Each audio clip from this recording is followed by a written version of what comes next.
Media మిత్రులందరికీ స్వాగతం.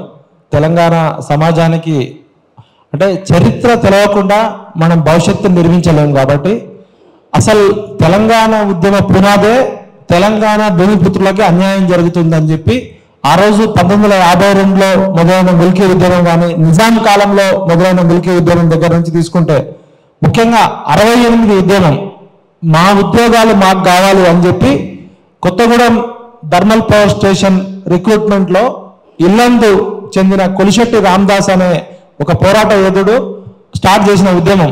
దురదృష్టవశాత్తు కొలిశెట్టి రామదాస్ గారు ఈ రోజే మరణించారు. ఆయన ఆత్మకి శాంతి చేకూరాలని కోరుతూ ఏ నిరుద్యోగుల తెలంగాణ భూమిపుత్రుల ఆకాంక్షల కోసమైతే తెలంగాణ రాష్ట్రం ఏర్పడ్డదో ఆ ఆకాంక్షలు నెరవేరకపోగా ప్రతిసారి నిరుద్యోగుల జీవితాలు పెనం మించి పొయ్యిలో పడ్డట్టు తయారవుతున్నాయి. 68 ఉద్యమంలో 370 మంది విద్యార్థులు అమరులయ్యారు. అప్పుడు రావాల్సిన ఉద్యోగాలు రాలేదు. ఆ తర్వాత గిరిగ్లాని కమిషన్ కానీ 610 జీవో కానీ 610 జీవోలో దాదాపు 50,000 మంది ఉన్నారని 85లో ఎన్టీఆర్ గారు అఫీషియల్గా ఇచ్చారు.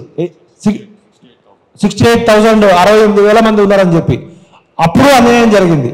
తర్వాత చంద్రబాబు నాయుడు ప్రభుత్వం గిరిగ్లాని కమిషన్ చేసింది. ఆ కమిషన్ కూడా 1,00,000 ఉద్యోగాలు పైగా ఉన్నాయని ఇచ్చింది. సమైక్యాంధ్రలో తీవ్రంగా అన్యాయమైంది.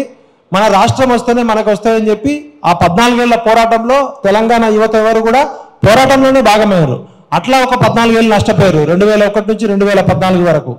2014 నుంచి 2023 వరకు గత ప్రభుత్వం కూడా ఒకవైపు నిరుద్యోగుల త్యాగాలతో వచ్చి అత్యంత తీవ్రంగా నష్టపోయింది నిరుద్యోగులు, ఉద్యమకారులు, విద్యార్థులు.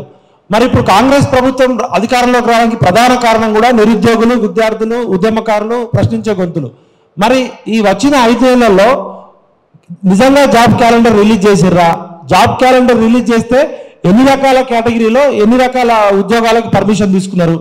వాస్తవానికి ఇక్కడ చాలా తెలుసుకోవాల్సింది ఏంటంటే నిరుద్యోగులు ప్రతి గవర్నమెంట్లో ప్రతి నెల రిటైర్డ్ అయిన పోస్టులు ఉంటాయి. ఉదాహరణకి ఒక్కొక్క డిపార్ట్మెంట్లో అన్ని కలిపి దాదాపు ఒక 32 ప్రభుత్వ శాఖలు కలిపితే ఒక 10,000 20,000 రిటైర్డ్ పోస్టులు ఉంటాయి. 5 సంవత్సరాల్లో కలిపి అవే 1,00,000 అవుతాయి. 2 లక్షల ఉద్యోగాలు తెలంగాణ రాష్ట్రం ఏర్పడ్డప్పటికే ఉన్న ఖాళీలు. ఆ రోజు అసెంబ్లీలో మొట్టమొదట కేసీఆర్ గారు 2 లక్షల ఉద్యోగాలు ఉన్నాయని చెప్పారు. మరి ఈ 10 సంవత్సరాల్లో ఎంతమంది కొత్తగా రిటైర్ అయ్యారు? ఎన్ని ఖాళీలు ఏర్పడ్డాయి? కొత్తగా ఏర్పడిన జిల్లాలన్నీ అడ్మినిస్ట్రేషన్ పరంగా డీసెంట్రలైజేషన్ అనే ప్రక్రియలో ఎన్ని కొత్త ఉద్యోగాలు రావాలి? యాక్చువల్ వేకెన్సీస్ ఎన్ని వేకెన్సీస్కి ప్రభుత్వం ఫైనాన్షియల్ క్లియరెన్స్ కానీ అడ్మినిస్ట్రేటివ్ అప్రూవల్ ఇచ్చింది? ఈ 5 నెలల కాలంలో రేవంత్ రెడ్డి గారి ప్రభుత్వం ఎన్ని ఉద్యోగాలకి ఫైనాన్షియల్ అప్రూవల్ ఇచ్చి టీఎస్పీఎస్సీకి పంపించింది? ఒకవైపు ముఖ్యమంత్రి గారు చెప్తున్నది ఒకటి ఉంది, వాస్తవాలు ఒక రకంగా ఉన్నాయి. కాబట్టి మేము నిరుద్యోగులని అవేర్నెస్ చేయడానికి, తెలంగాణ పౌర సమాజాన్ని అవేర్నెస్ చేయడానికి, ప్రభుత్వానికి సరైన సలహాలు సూచనలు ఇవ్వడానికి ఈరోజు ఈ ప్రెస్ మీట్ నిర్వహించడం జరుగుతుంది.